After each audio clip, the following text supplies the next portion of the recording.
So in the last video, we dragged two actors into our stage, and we simply made this ground actor non-movable by unchecking movable in the physics tab for this actor.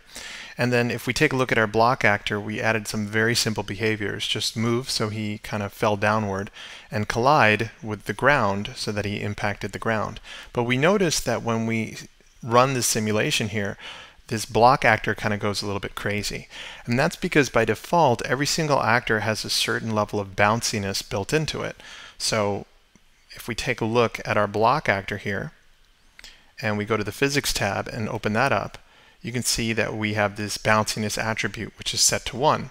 Now 1, believe it or not, is still pretty darn bouncy. You actually don't really want to go much higher than 1. You can do a little bit, but you'll notice real quickly when you go higher than 1, things get a little insane, which is quite fun inside GameSalad to experiment with. So let's just see what happens if we take 1 and we turn it down to 0, because there's a very important point here that I want you to be aware of.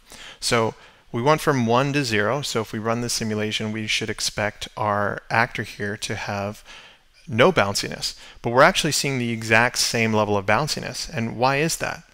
You have to remember that every actor in GameSalad has bounciness attached to it. So not only does our block character have bounciness attached to it, but our ground is also bouncy. So we need to now go into our ground actor. So I'll just simply double-click on the ground actor. And the ground actor also has a physics tab, which we have open here. And we can take this bounciness and turn this down to 0 as well. So if we were to preview this now, both our block and our ground have a bounciness of 0. So we see 0 bounciness happening here. So what was happening before is the move behavior was pushing the block downward, and then all of a sudden there was a little bit of a bounce, knocking the block back upward, and then the move would take over and push it back down, and then we get this endless cycle of it bouncing all over the place.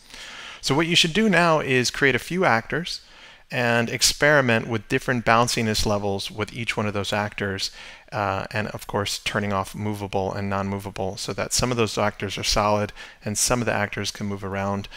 Take a few minutes to practice this. You'll actually come up with some really fascinating combinations, getting different actors to kind of move and bounce around your screen.